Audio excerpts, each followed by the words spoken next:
introduce Dr. Hahm Chaibong. This dinner is specifically in honor of the Fayos, and obviously we have two very distinguished guests from the embassy who are noted here. And then we will be also having different modules with General Remington Asan. It's been a privilege for me to have known the successive generals since Leon Laporte in 2003, so I look forward to your support in the continuing event here. Today's lecture is Dr. Hahm Chaibong, my senior colleague, who is a globally known scholar of political science and history. He's currently the director of the Asan Institute for Policy Studies, which is the premier think tank. It's manned by top Korea's young and emerging intellectuals in the various social science field with a strong policy impact. He's been a senior political scientist at the RAND Corporation in Santa Monica from 2007 to 2010, and he's also been a professor in the School of International Relations and the Department of Political Science at the University of Southern California, concurrently serving as the director of its Korean Studies Institute. And he's also headed the Division of Social Science Research and Policy at UNESCO in Paris from 2003 to 2005. And he's also been a professor in the Department of Political Science at Yonsei University from 1992 to 2005. He has a BA in economics from Carleton College and a master's and PhD from Johns Hopkins University. He's written a number of works in the social sciences, ranging from Confucianism to the Alliance. And he's also co-edited a book with Daniel Bell, the former professor of sociology at Harvard University, on the future of the Confucianism for the future world. He's also been a visiting professor at Duke, Georgetown, and Princeton universities. And why don't we welcome Dr. Hahm to the podium today. Thank you.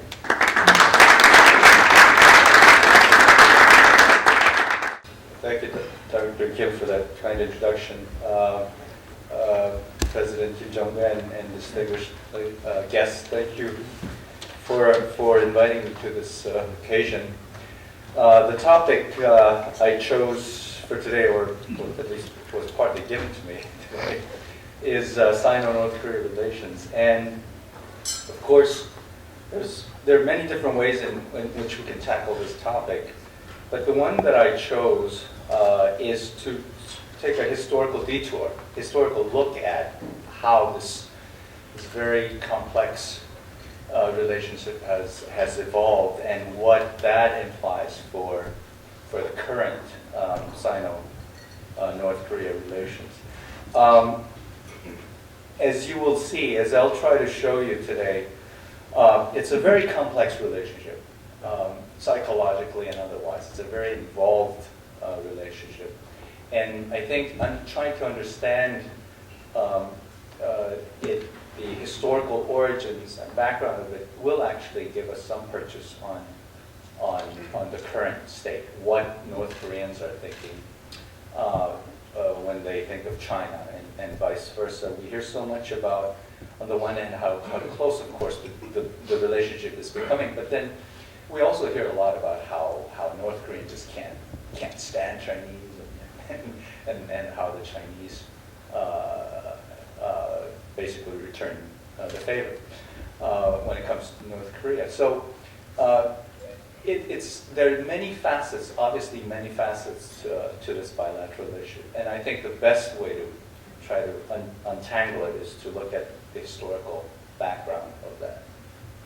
So let me start with this. It's the first slide. It's about the significance of Manchuria, and I think sometimes it gets lost even among Koreans, South Koreans, just how important Manchuria really is in the modern Korean consciousness, whether we think of it consciously or not. Of course, for North Koreans, it's clearly perhaps even just as important. Manchuria is just as important as Korean Peninsula itself when it comes to Korean national identity, Korean historical roots, which is very interesting. And I think the best way to really describe that is how much importance we place on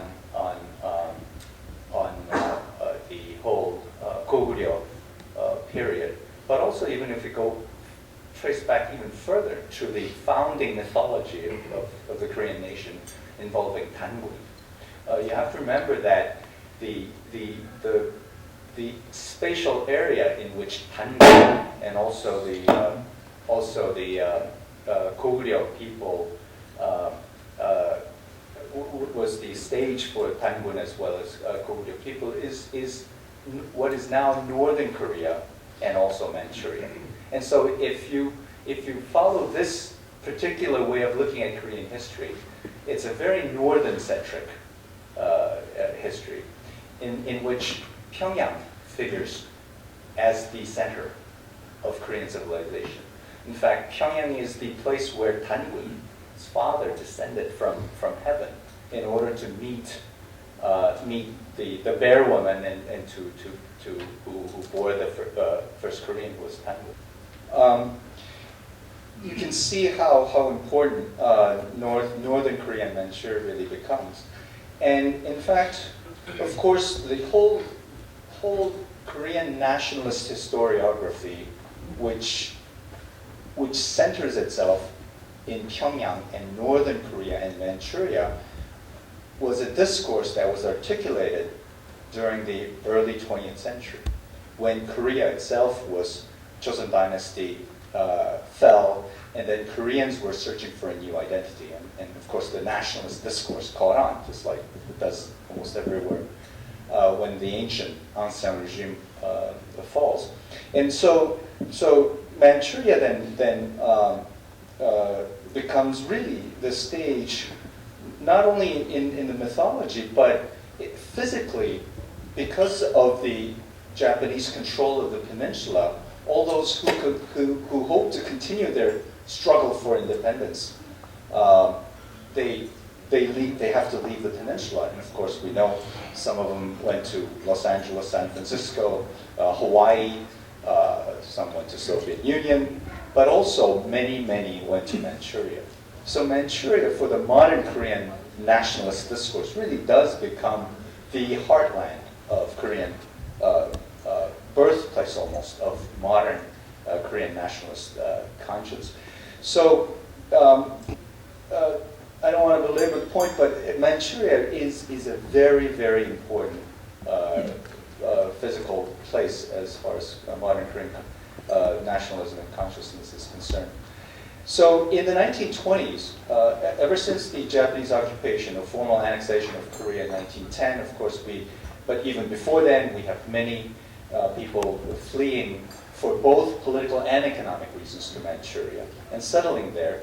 And some of them, of course, continue their struggle for national independence. And so during the 1920s, we see this rise of what we call nationalist anti-Japanese struggle forces, various organizations, Christian-motivated and other nationalist organizations. So by the 1930s,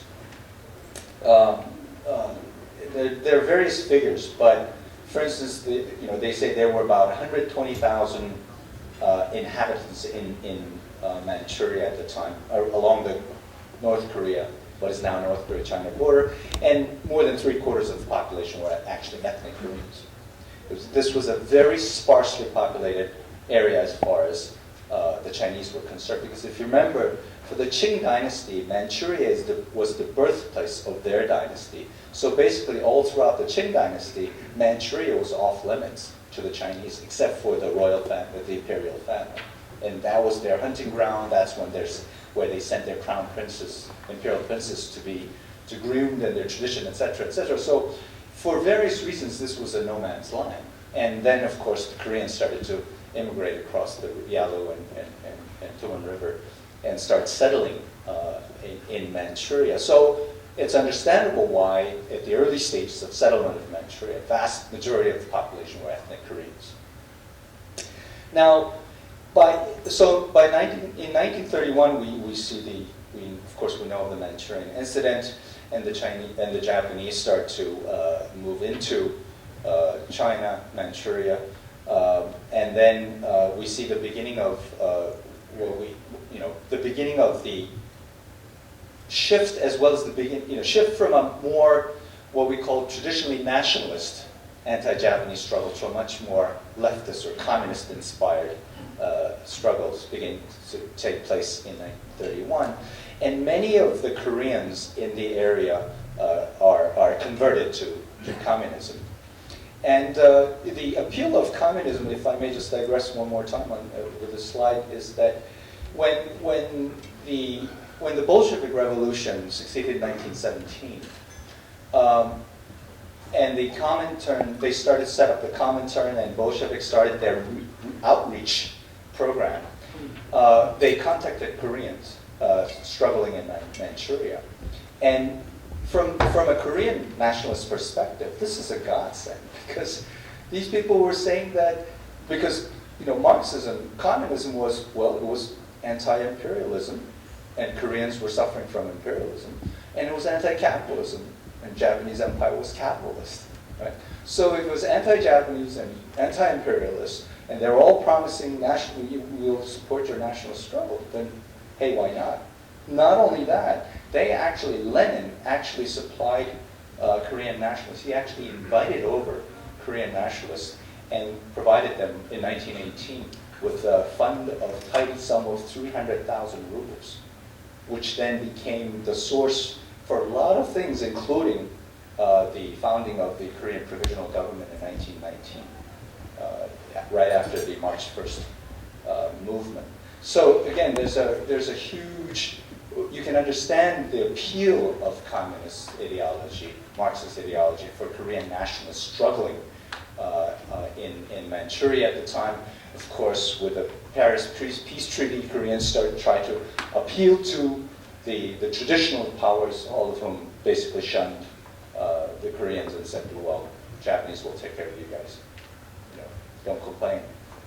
So again, there's a powerful movement among Korean nationalists toward a much more leftist orientation taking place. And that's where Koreans started to join hands with Chinese communists. So Korean communists, Chinese communists, they joined hands in Manchuria to jointly undertake anti-Japanese struggle starting especially in the 1930s. Now, the reason I tell you this is that this was a very auspicious beginning for the Sino-Korean relationship. But in 1932, there was a major incident that Kim Il-sung himself talks about repeatedly in his memoir. In fact, this particular incident is the one topic that he devotes the most number of words to in his long memoir. Right? And it's called Minseung-dan incident in Korean, Minseung-dan incident in Chinese.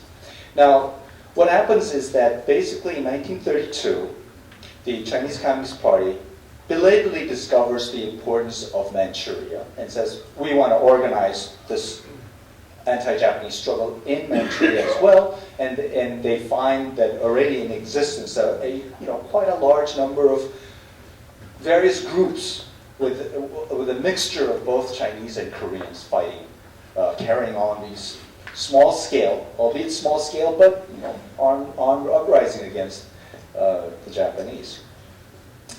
So they begin to come in and try to organize this. Now, as I said, until then, ethnic background really didn't matter. They were all communists and they were all fighting against the common enemy, the Japanese. But once the Communist Party of China started to come in and says, okay, we're going to organize now, then all of a sudden the question becomes, is this a Chinese army or is this a Korean army? And so the Chinese, so tensions begin to rise. And this is when the Japanese set up this group called Minseung-dan. And basically, as Kim Il-sung himself says, the Japanese set up an anti-revolutionary organization called Minseung-dan and infiltrated its members into the revolutionary district in Qingdao, Kando, the Manchurian area, where Koreans migrated to. The object of the scheme was, through this organization, to estrange the Koreans from the Chinese and to incite the Koreans to fight amongst themselves. Temporarily deceived by the trick, we engaged in murders within our ranks and many innocent people were sacrificed. Now that's an understatement. What basically happened was that the rumor started to spread that the Koreans were all working for the Japanese. And so the Chinese started to arrest fellow Korean communist comrades, and they started to interrogate them and says, you know, who are you really working for? And so there was a massive purge, a witch hunt that occurred, which forced many desertion by Koreans from the communist ranks. The photos of these 4 people were, this is in the North Korean history book, as the people who were unjustly hounded, either to suicide, to desertion, to various fates because of this particular New Zealand incident. And it came so close to Kim Il-sung himself. Many of his closest comrades were killed. The only reason they say that he himself survived was he spoke fluent Chinese, and he could actually explain himself out of it. But many of his closest colleagues died, and this really was one of the formative moments, incidents in Kim Il-sung's career in terms of trusting the Chinese, trusting foreign powers, relying on others. And I think, and he goes on about this quite a bit, as I said earlier. So with this incident, for those of you who can read the small print in Korean there, it shows you who were the ones who, one of them actually decided to be killed rather than to run away, because by running away, he said that it would just confirm the Chinese suspicion that he was working for the Japanese, and that would reflect even badly on his comrades. So in order to save his comrades, he actually was killed by the Chinese rather than running away. So these are the kind of stuff that the North Koreans teach in their history books. This is the kind of incident that Kim Il-sung remembers, goes over and over again in his memoir. So one of the history books, North Korean history books, 항일 무장 시기를 회상하여, Recollecting the Period of Anti-Japanese Armed Struggle, an important history book in North Korea. It says, this incident grievously inflicted grave damages upon the Korean communists and thereby greatly hinder the development of the current revolutionary movement. Let me quickly move to the next stage, another formative incident background in terms of Sino-North Korean relationship. It's the 1946 to 48, the Chinese Civil War. Now, you have to remember, from 45 to 48, North Korea was under Soviet rule. Right?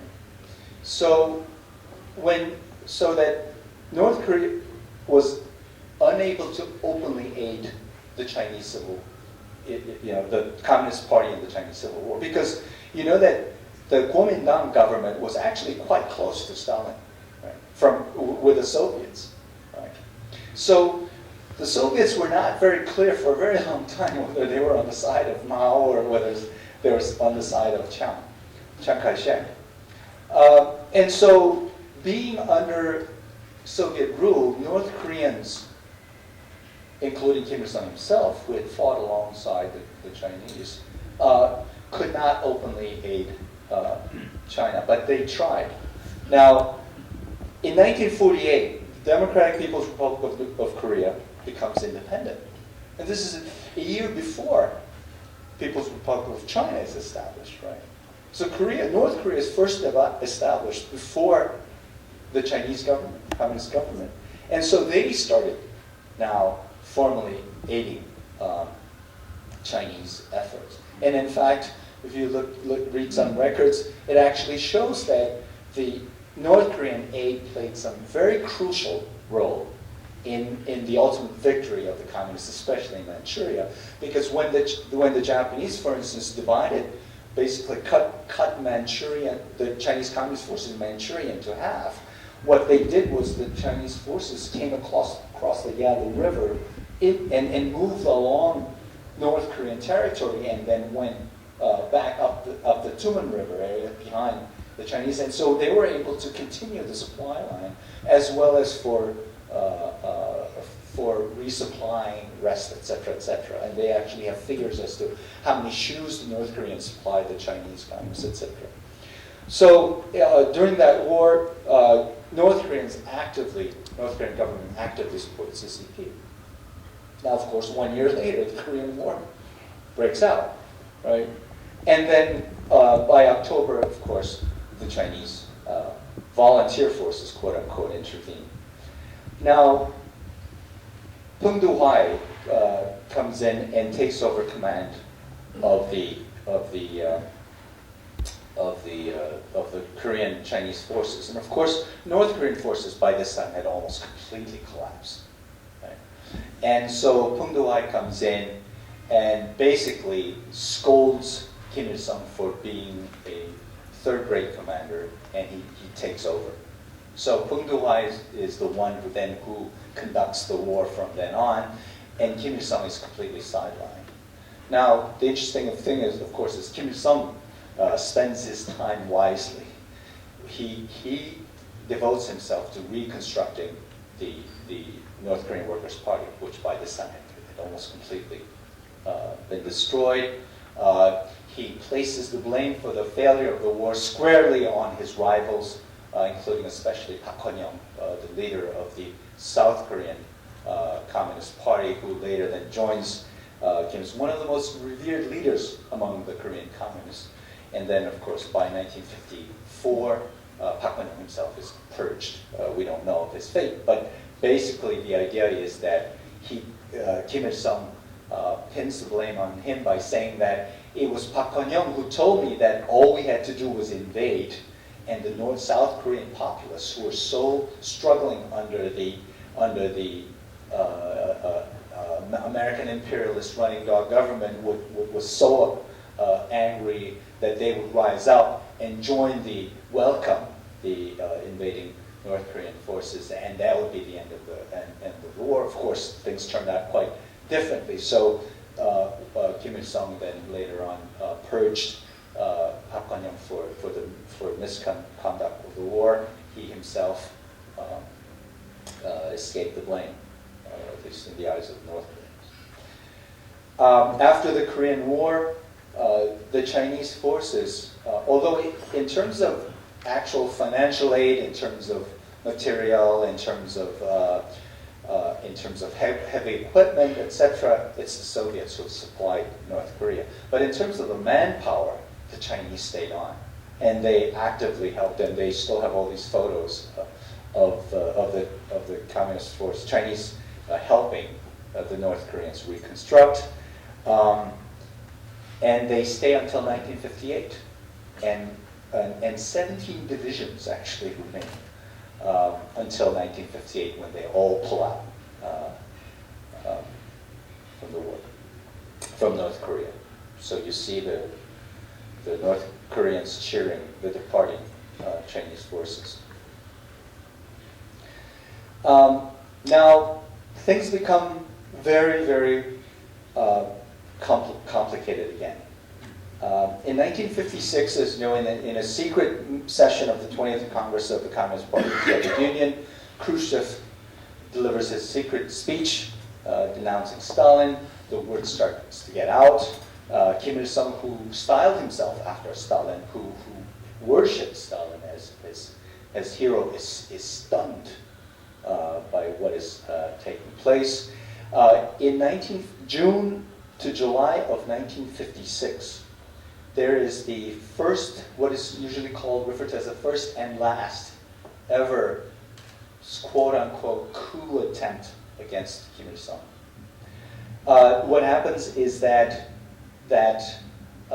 while Kim Il-sung goes on a foreign trip, the so-called Soviet faction as well as the Yan'an faction. These were the Korean communists who worked with the Soviet Union before the independence. The Koreans who worked with the communists, Chinese communists before the independence, who later, when North Korea was established, formally established, they all came to North Korea to join. At the beginning of the regime, it was Kim Il-sung, but also a huge number of Soviet-trained engineers, teachers, and others who were sent by the Soviet government, who also joined, forming a major faction. There was the Chinese Yan'an. They're called the Yan'an faction because these were Korean communists who went on a long march with Mao to Yan'an. So they had all the pedigree and credentials of a true communist. And so when North Korea became independent, the Chinese, of course, sent them to North Korea, and they formed a major faction with the North Korean government.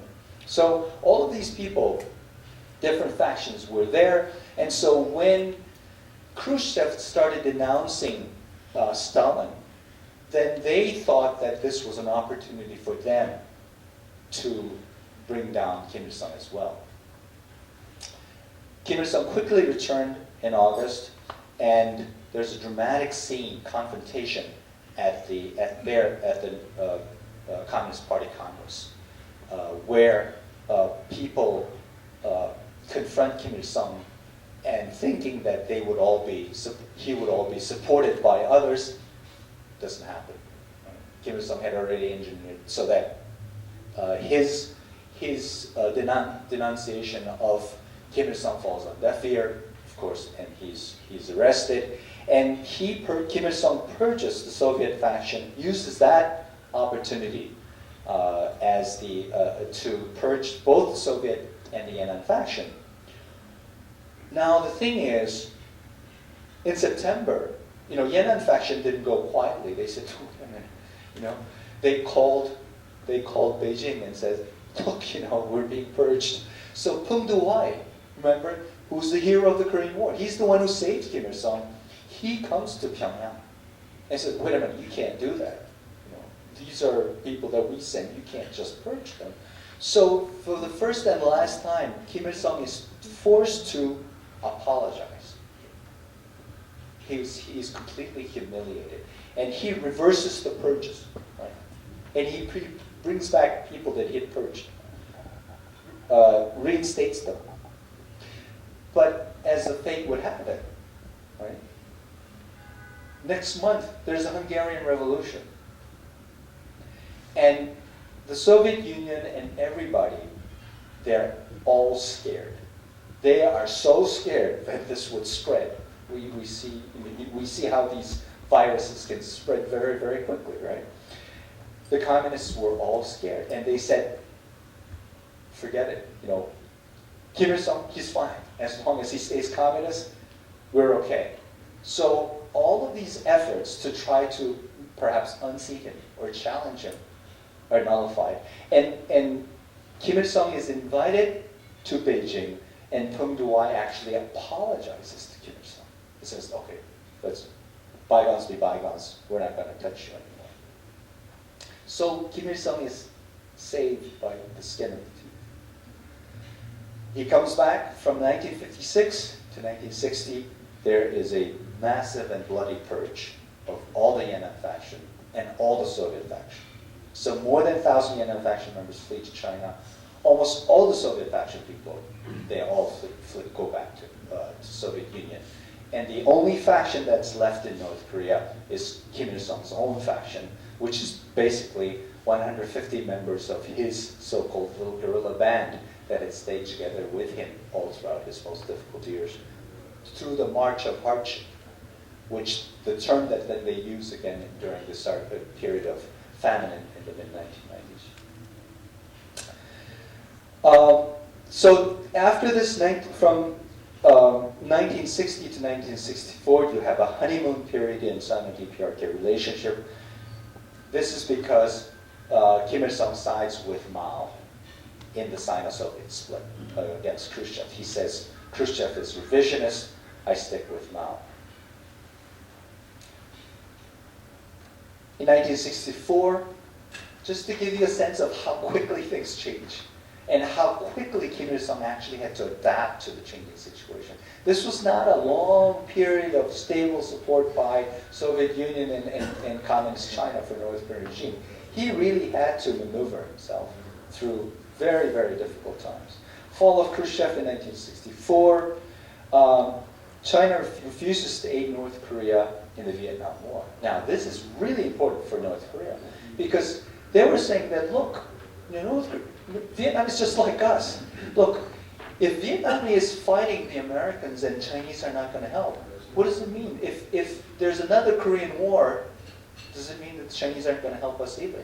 So he urges the Chinese state, go help the North Koreans. I mean, North Vietnamese, right? I mean, we're all communist brother countries. Why aren't you helping him? So there's another fissure that begins to develop in the Sino-North Korean relationship. And Kim Il-sung distances himself from Mao. And then it's soon followed with the Cultural Revolution, in which both the Red Guard and North Korean Chinese leadership denounce North Korean as a revisionist government.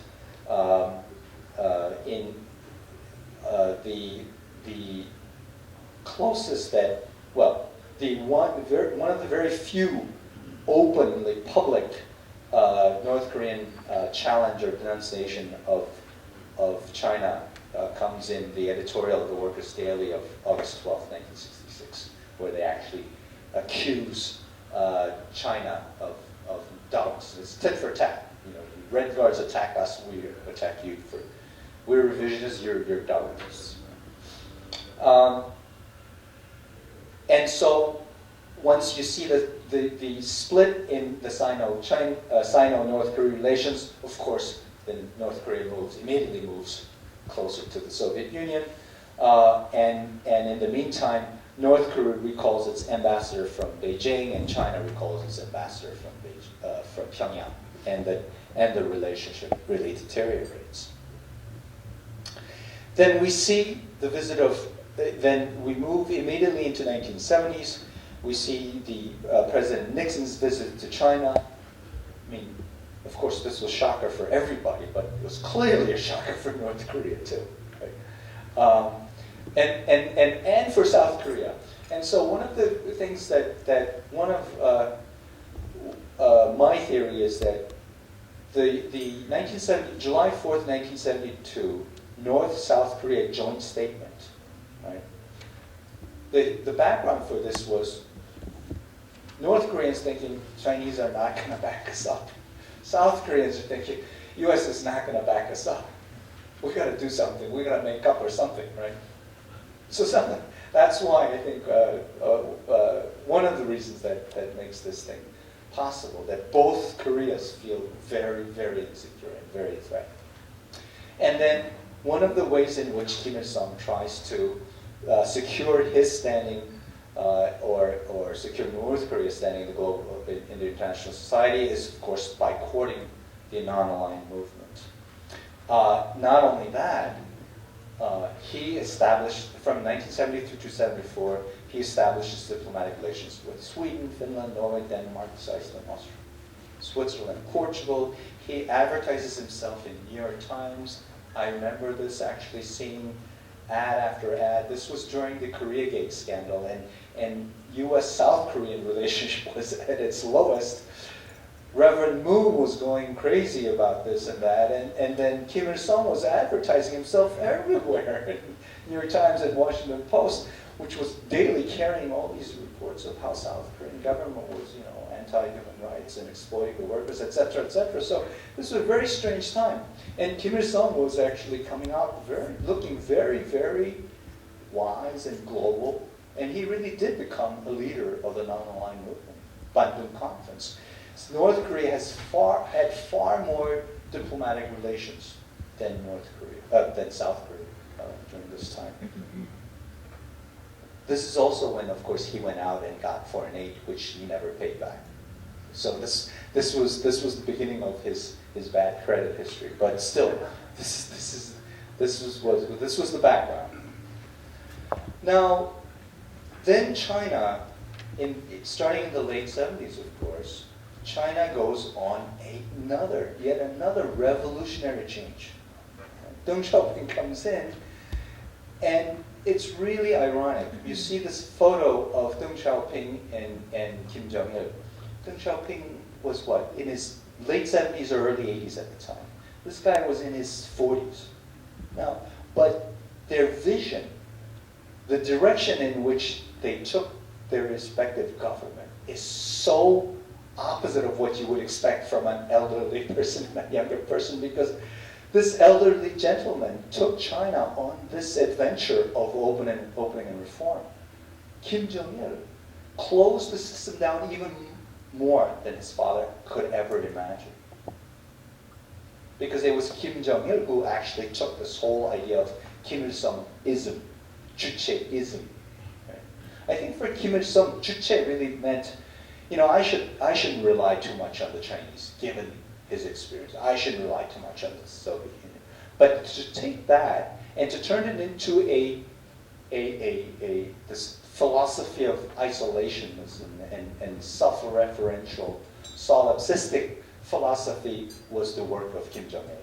And I think it's an incredible irony that Deng Xiaoping would take China in that direction, whereas Kim Jong-il, remember we actually placed quite a bit of hope on this guy, which maybe, we used to say what we're saying nowadays about Kim Jong-un, right? I think he even went to East Germany at some point, and he must have seen East Germany, so at least that's better than his father, who's never been abroad, etc., right? We say this about Kim Jong-un now, he was educated in Switzerland or something, and so he must be better than his father. But if history is any guide, actually it was exact reverse. So, two countries completely diverge in terms of future path. And imagine, had Kim Jong-il taken Deng Xiaoping's road, right? Starting 1979, 1980, things would be so different for North Korea today. Then, of course, we see the collapse of the communist bloc. And North Korea completely fails to adapt to the new era, whereas China completely reinvents itself as a so-called socialist market economy. Very quickly, 1991, we see the collapse of the Soviet Union. 1991, China begins to demand hard currency for its exports to North Korea. With the fall of Soviet Union, 80% of North Korea's foreign trade disappears overnight. Right? All the food stuff, all the energy, oil, everything that they used to get from the Soviet Union based upon, I forget the term, friendly prices or something for fellow communist countries, is all gone. It's not just the price was jacked up, just no delivery. Right? This was at the same time, it was at this particular juncture that China, instead of helping North Korea, comes in and says, we want hard currency too. Because of course, 89, China, remember 89, China had their own Tiananmen incident. They were scared. And then 91 was time when they were still going back and forth about their reforms. Right? There was a lot of internal debates going on about whether we should continue this capitalist road or not. So China just couldn't, they didn't have the wherewithal to look into the North Korean situation. We just need hard currency. 1991, again, same year. China refuses to veto South Korea's application for membership in the United Nations. The reason the two Koreas joined in 1991 was for the first time South Korea contacted the Chinese and said, will you veto again our membership to the United Nations? And the Chinese said, no, we won't. And so the North Koreans found this out. And so if South Korea applies and we're accepted because China will not veto, then what should they do? So they also apply. That's at the last minute. That's how we get to join the United Nations. Together, in September. Next April is Kim Il-sung's 80th birthday. What does he get for his birthday? Right? 4 months later, normalization of relations between South Korea and China. So Kim Il-sung and Kim Jong-il could not be very happy with China at this point. 1993 to 1994, first North Korean crisis. Right? The whole world is bearing down upon North Korea. China is not helping. 1994, Kim Il-sung dies. In the midst of all of this collapsing communist bloc, right? Everything, the whole world is changing, and their one and only leader, the only leader they've ever had, dies. 1995, massive floods start to hit, and all the contradictions of the economic system that North Korea had built up all come down at the same time, and we see mass starvation and the return of March of Hardship. 2000 Inter-Korean Summit happens, which really extends a sort of a respite for North Korea. North Korea undertakes nuclear test. This is second to last slide. May 2009, North Korea's second nuclear test. June 2009, China endorses UN Resolution 1874. So we think that, well, Chinese are actually on board. But then in October 2009, Wen Jiabao visits Pyongyang and says, we're supporting you. We are guaranteeing you your support. Now, so we come to the current era, post-2008 global financial crisis and the rise of China. Now, there are many different reasons, and again, this is a complex relationship. So there can be all kinds of reasons, and I'm sure Kim Jong-il is very, his thought on China is very complicated, and he's probably trying to impart that to his son at this point. All of this history, right? In the meantime, as far as China is concerned, it could be self-confidence or arrogance. China decides to go with the status for whatever reason. Now, there are different reasons for this. One reason is China's increasingly complex foreign policy-making process, which is clearly what all the analysts are telling, that nobody seems to be really in control of the foreign policy-making apparatus. In fact, none of the 9 members of the Standing Committee of the Politburo, none of them have foreign policy as their portfolio. Foreign policy has to be a consensus thing, and it makes things very, very complex. Things that makes things even more complex is that North Korea-China relationship is not a foreign ministry to foreign ministry thing. It's a party-to-party relationship. That thing makes it even more opaque and even more complex. But let me just end by saying that the Chinese are undergoing an internal debate on North Korea policy. It could, and I think that it's because they're waiting for their own power transition in 2012. Nobody can make a very important decision at this point, including Hu Jintao himself. Right? So we will probably have to wait until the next generation leaders come in 2012 before we really find out what the Chinese long-term strategy is towards North Korea. But for the time being, I think status quo is the only solution that they have. But the status quo itself, again, is fraught with so many tensions, both historical and contemporary. Let me stop there.